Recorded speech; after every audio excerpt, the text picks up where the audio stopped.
Ninth class आप लोगों का प्लांट रिप्रोडक्शन वाले चैप्टर में से अगला जो टॉपिक है वो है वेजिटेटिव प्रोपोगेशन। क्या है?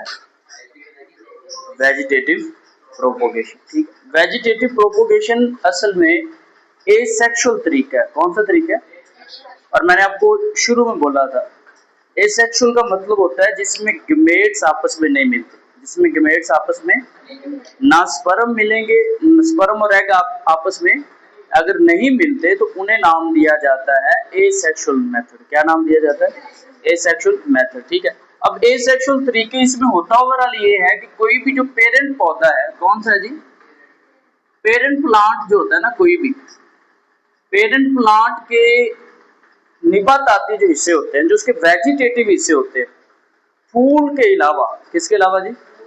फूल के अलावा पौधे के जितने भी हिस्से होंगे वो वेजिटेटिव है। वो क्या है? वाहिद फूल जो है वो रिप्रोडक्टिव हिस्सा है और बाकी सारे हिस्से क्या होते हैं? वेजिटेटिव होते हैं। बाकी सारे हिस्से क्या होते हैं जी? बात समझ आ गई सबको? फूल के अलावा जितने भी हिस्से हैं वो सारे क्या हैं?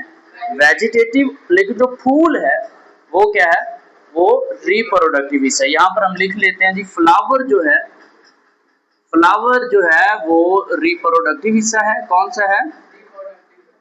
रिप्रोडक्टिव है। लेकिन बाकी जितने जो हैं, रिमेनिंग ऑल, वो सारे होते हैं वेजिटेटिव। कौन से? बात समझ आ गई? इसकी एग्जाम्पल क्या है? इसकी एग्जाम्पल तना हो सकती है यानी स्टेम, लीव यानी पत्ते, और रूट, रूट किसे कहते हैं?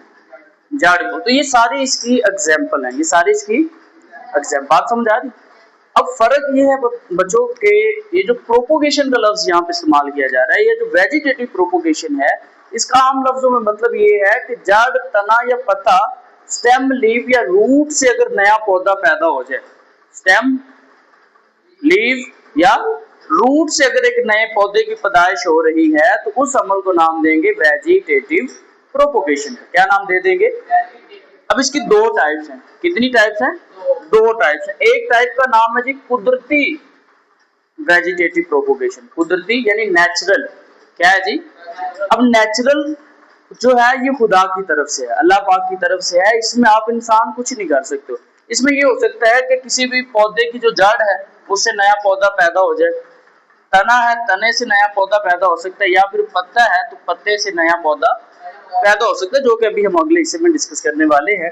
और ये जो मसनूई वेजिटेटिव प्रोपोगेशन होती है, जो आर्टिफिशियल वेजिटेटिव प्रोपोगेशन है, उसकी बेहतरीन एग्जांपल है कटिंग या ग्राफ्टिंग। आपने देखा लोग कलमें काट करके लगाते हैं रोज की या बाकी कुछ पौधों की। अब अगले हिस्से में हमने ये जो कुदरती हिस्से हैं, कुदरती वाला जो टॉपिक है डस्टर की तरह, उस सारे हिस्से को हमने कंटिन्यू करना है। ठीक है, कुदरती में जो सबसे पहली एग्जांपल आपने जेहन में रखनी है कुदरती वेजिटेटिव प्रोपोगेशन के अंदर, वो है जी स्टोलन। क्या है? स्टोलन या फिर रनर्स। पहली एग्जांपल क्या है? कुदरती वेजिटेटिव प्रोपोगेशन की जो फर्स्ट एग्जांपल है बच्चों, वो है स्टोलन या फिर रनर्स। क्लियर है? समझ आ गई सबको? अब अगर अपनी बुक पे आप देखते हो तो कहता है ये एक उफकी तना है जो जमीन से ऊपर बढ़ता है। क्या है? उफकी तना है। उफकी का मतलब ये है कि ये जो तना होता है ना, ये बिल्कुल इस तरह है। क्या है? यहाँ पर हम इसे लिख लेते हैं जी, ये हॉरिजॉन्टल है,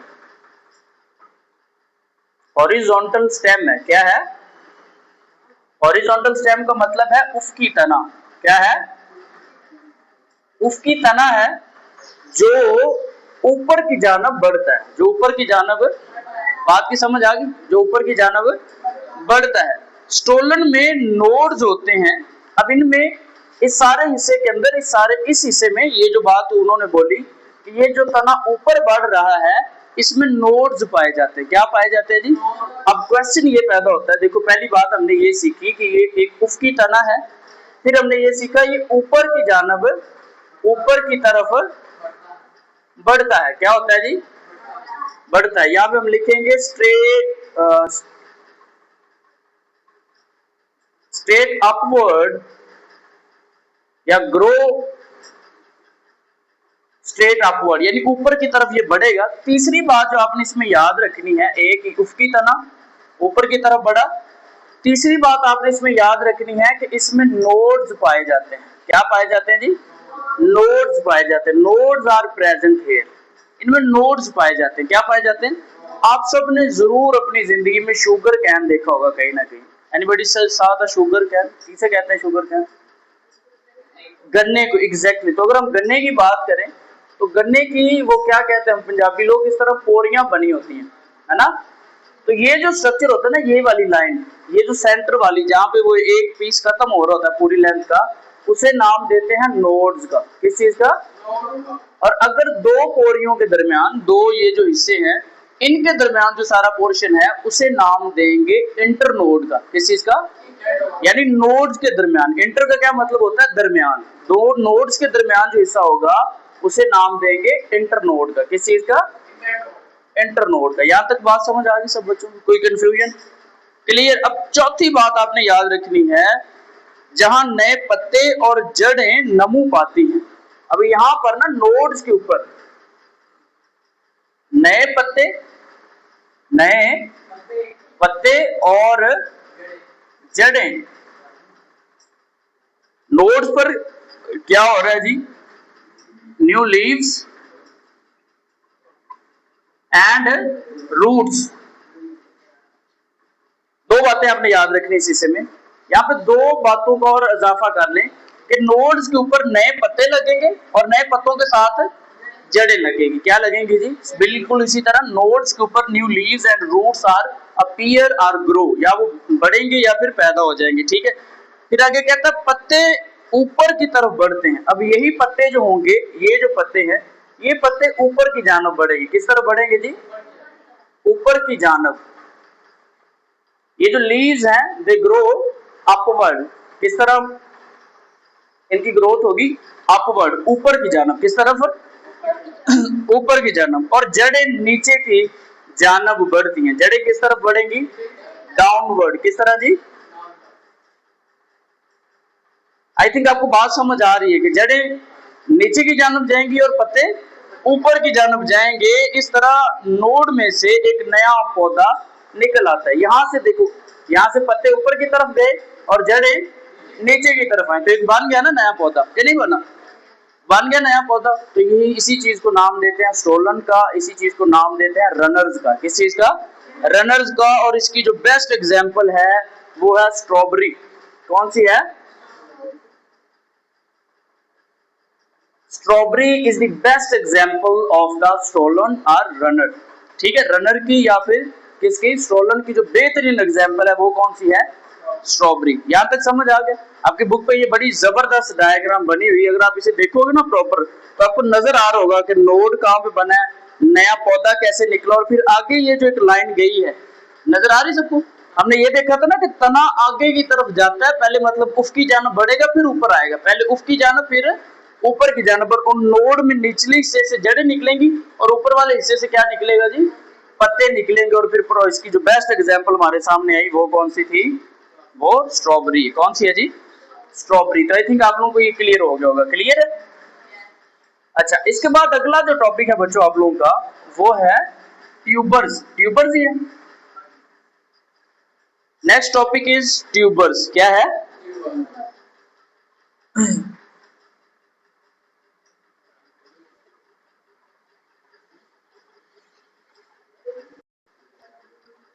ट्यूबर में पहली बात आपने याद रखनी है, देखिए जरा अपनी बुक पे, ट्यूबर में मेरा बच्चा पहली बात लिखी हुई है कि रस भरा तना है, फ्लैशी तना है। किस तरह का है? रस भरा। किस तरह का है? रस भरा तना है। ये तो पहली बात होगी जी ट्यूबर के बारे में। दूसरी बात ये है जो जेरे जमीन बढ़ता है। जेरे जमीन, जमीन के नीचे। जेरे जमीन मतलब ये जमीन के नीचे बढ़ रहा है। इसकी बेस्ट एग्जांपल आलू है। आलू देखे आप लोगों ने? तो आलू जमीन के नीचे होते हैं या ऊपर होते हैं? जमीन के नीचे ही होते हैं। फिर इसकी अगली है कि इसके ऊपर आंखें होती हैं। इसके ऊपर क्या होती है जी? आंखें। अगर आप इस वीडियो को या इस लेक्चर को गौर से सुन लेते हो तो आपको ये इधर याद हो जाएगा। तीन बातें आपने याद करनी। पहली, रस भरा तना, फिर ज़ेरे जमीन यानी जमीन के नीचे, और इसके ऊपर क्या होती है जी, आंखें होती हैं, और उन्हीं आंखों को हम नाम देते हैं बर्ड्स का। किस चीज का? बर्ड्स का नाम दे देते हैं। किस चीज का नाम देते हैं? बर्ड्स का नाम देते हैं। आंखें, अब आंखों से, ये जो आंखें होती हैं इनसे नए पौधे निकलते हैं, नए पौधों का आगाज होता है इन आंखों से। उसके बाद अगली चीज जो है, आलू ट्यूबर से रिप्रोडक्शन करता है। इसकी एग्जाम्पल क्या है? आलू। क्या एग्जाम्पल है जी? अगर हम आलू की तस्वीर बना लें, कुछ इस तरह की होती है ना, तो आलू के ऊपर इस तरह हमें अक्सर चीजें बड नजर आती। क्या नजर आती है जी? बड। इन्हें हम आइज भी कहते हैं, या फिर इन्हें बड बोला जाता है। क्या बोला जाता है? बड भी कहा जाता है, या फिर इन्हें आइज बोला जाता है। तो समझ आ गई सबको? Tuber clear? कोई क्वेश्चन ट्यूबर से मतलब? नो। अब हम अगले टॉपिक की तरफ मूव करते हैं, यहीं से, इसी हिस्से से।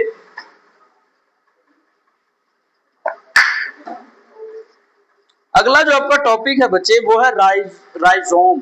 क्या है? राइजोम। ये बड़ी गौर से सुनने वाली बात है, ठीक है। ये राइजोम जो है,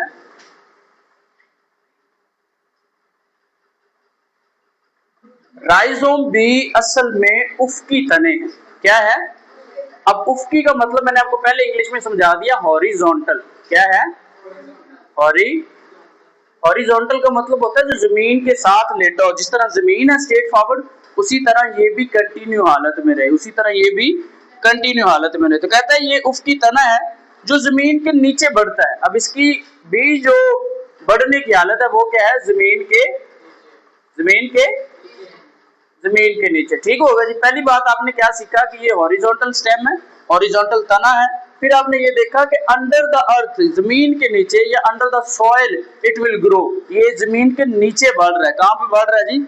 और आगे वो कहते हैं कि इसमें नोड्स हैं। इसमें भी क्या है? नोड्स हैं, जहां से नए पत्ते और जड़ें निकलती हैं। सेम टू सेम पीछे जिस तरह हमने वो स्टोलन को पढ़ा है ना, स्टोलन को, उसकी बिल्कुल उसी की कॉपी की ये इस तरह तना है, और इसमें नोड्स पाए जा रहे हैं। क्या पाए जा रहे हैं जी? क्या पाए जा रहे हैं? नोड। नोड से ऊपर की जानब पत्ते निकलेंगे। क्या निकलेंगे? पत्ते निकलेंगे, ठीक है। और नीचे जड़ें निकलेंगी। बात समझ आ गई सबको? ऊपर की जानब पत्ते और नीचे की जानब जड़ें निकलेंगी। और इसकी जो एग्जाम्पल है, अदरक और गन्ने के पौधे। अदरक और गन्ने के पौधे और फर्न्स जो है, ये इसकी बेस्ट एग्जाम्पल है। ठीक हो गया जी? क्लियर है ये टॉपिक भी? राइजोम भी क्लियर। अब अगला जो टॉपिक है, ये अदरक के लिए लफ्ज यहाँ पे यूज किया गया है जिंजर, ये दूसरी इंग्लिश में कहते हैं। आए, अगला हिस्सा कौन सा है जी? कौन सा है? बल्ब। अगला हिस्सा कौन सा है? अब बल्ब का क्या मतलब है? सबसे पहले देखें, ये छोटा सा तना है। पहली बात याद रखनी है, स्मॉल स्टेम, छोटा सा, ये छोटा सा तना होता है, कि ज्यादा इतना लंबा लेंथ ही नहीं होता, बिल्कुल छोटा सा तना होता है। छोटा सा तना है। आगे कहता है जो जेरे जमीन बढ़ता है। अब ये सेम आई थिंक सब में ये लाइन आई है, जेरे जमीन है। पहली स्मॉल स्टेम है, क्या है जी? स्मॉल। दूसरी अंडर सॉइल इट ग्रो, या ग्रो अंडर सॉइल। ठीक हो गया, यानी जमीन के नीचे ये बढ़ेगा। और कहता है कि इसमें बर्ड्स होती हैं, बर्ड्स आर प्रेजेंट। आप बर्ड्स क्या है जी इसके अंदर? इसमें बर्ड्स होती है। तीन बातें बल्ब में याद रखनी है आपने, छोटा सा तना, जेरे जमीन बढ़ता है, और बर्ड्स मौजूद होती हैं। और बर्ड्स के ऊपर, बर्ड्स को हम आंखें भी कहते हैं। क्या नाम कहते हैं जी? आंखें भी। और चौथी बात ये है कि इसके रस भरे क्या होते हैं? पत्ते इसके रस भरे होते हैं। पत्ते इसके रस भरे होते हैं। अगर आप देखो तो ये चार बातें तो आपको याद हो जानी चाहिए बल्ब के मुतालिक। आपने प्याज देखा है? तो प्याज इसकी बेस्ट एग्जांपल है। छोटा सा तना होता है, इतना सा आपने देखा होगा ना, इतना लंबे लंबे नहीं होते कि पता चले प्याज उतारने के लिए हमें प्याज के ऊपर जाना पड़ता है, ऐसा नहीं होता, बिल्कुल छोटे छोटे से। फिर वो जमीन के नीचे होते हैं, जमीन के ऊपर नहीं होते। फिर उनके ऊपर बर्ड्स भी होती है। अगर आप आइज को देखो तो प्याज को देखो, उसके ऊपर बर्ड होते हैं, और उसके जो पत्ते होते हैं, जो हम छिलका उतार रहे होते हैं, तो एक एक पत्ता रस भरा होता है। किस तरह का होता है? वो अलग बात है, मीठा होता है, कड़वा होता है, वो अलग बात है, बट उसमें रस जरूर होता है। क्या होता है? रस जरूर होता है। बल्ब कुदरती तौर पर नशोनुमा पाकर नए पौधे बनाते हैं, और इसकी जो एग्जाम्पल है गुले लाला, गुले लाला यानी टॉलिप, टॉलिप के पौधे, और प्याज, प्याज यानी ऑनियन। और कौन सी एग्जाम्पल यहाँ पे आपकी बुक पे है? लिली।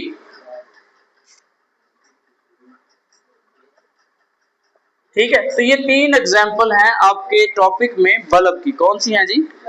बल्ब की अगली 3 एग्जाम्पल है। 3 एग्जाम्पल हैं ये। वो इधर हाथ रख भाई।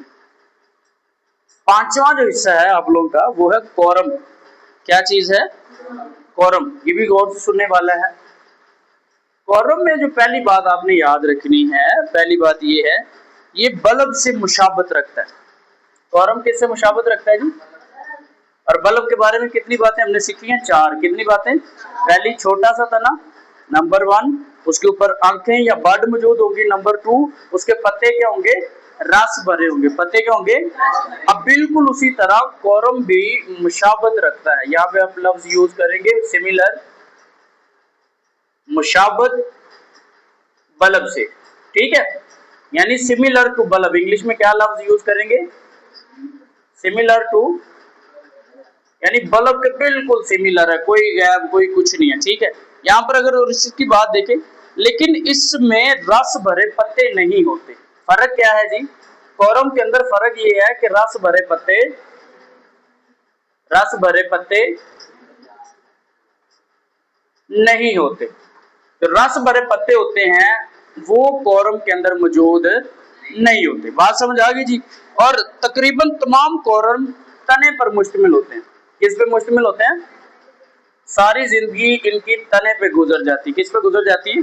तने पे गुजर जाती है। और कहता है जिसके बाहर कुछ गैर फाल भूरे पत्ते होते हैं, और इसकी जो मिसाल है वो अरवी, डैशीन और लहसन के पौधे हैं। इस लहसन, लहसन ना, मैं लहसन कह रहा हूँ, चलो मेहरबानी यार। डैशीन और गार्लिक, ये ओवरऑल इसमें मौजूद है। ठीक हो गया जी? 5 हिस्से क्लियर। अब अगला हिस्सा है सकर्स। कौन सा हिस्सा है? कौन सा है? सकर्स के बारे में भी आपने बिल्कुल इसी तरह याद रखना है। सकर्स ये अलग हिस्सा है। वो पत्ते की एग्जाम्पल थी सकर आपकी बुक पे।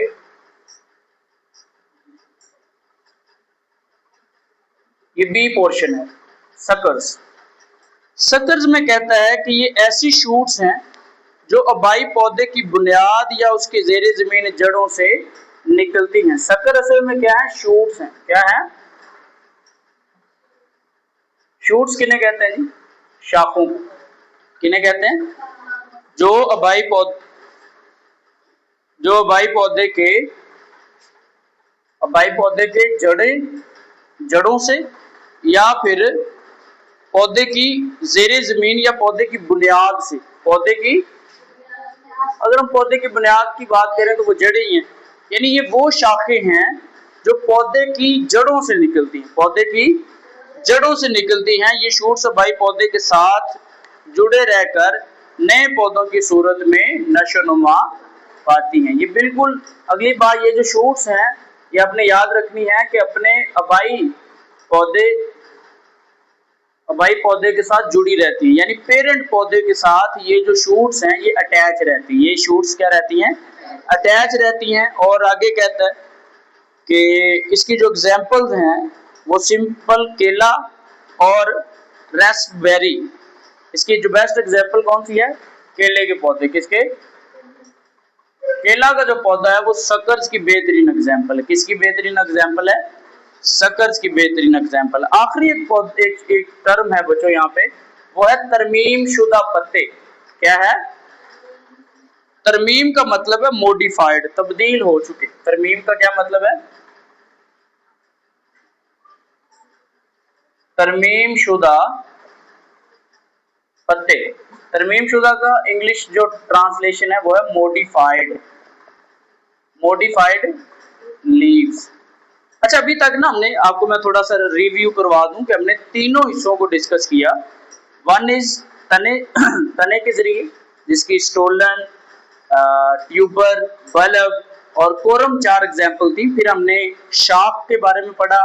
शाख में हमने अभी डिस्कस किया, जो पहले थोड़ी देर पहले था। अभी कौन सी चीज को हमने डिस्कस किया? सकर्स को। और उसके बाद अब पत्तों की बारी है। तरमीमशुदा पत्तों, इसकी जो बेस्ट एग्जाम्पल है वो है ब्रायोफाइलम। कौन है? इस पहले पौधे के बारे में सुन लो अच्छी तरह से। इसमें पता क्या होता है? इसमें ये होता है कि फर्ज कर लेना एक पत्ता है,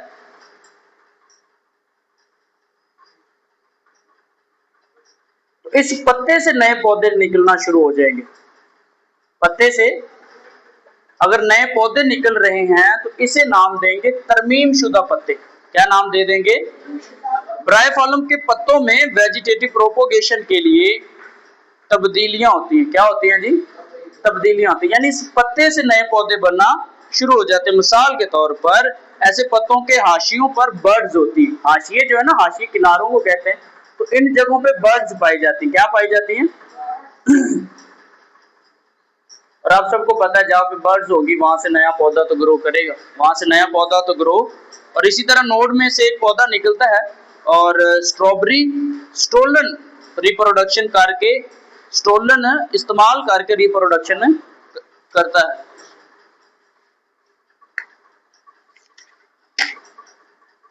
जब ये पत्ते जमीन पर गिरते हैं तो बड से नए पौधे निकलते हैं। अब ये जो सारा पोर्शन है बड वाला, जैसे ये जमीन के ऊपर गिरेंगे, फर्ज कर लें ये जमीन के ऊपर गिरे, तो इन बड से नए नए पौधे ग्रो कर जाएंगे, नए नए पौधे ग्रो कर देंगे। तो इसीलिए इसे नाम दिया जाता है तरमीमशुदा पत्ते। क्या नाम दिया जाता है? तरमीमशुदा पत्तों का नाम दिया जाता है। अगर आप में से किसी बच्चे का कोई क्वेश्चन इससे रिलेटेड तो वो आप मुझसे पूछ लें, ठीक है।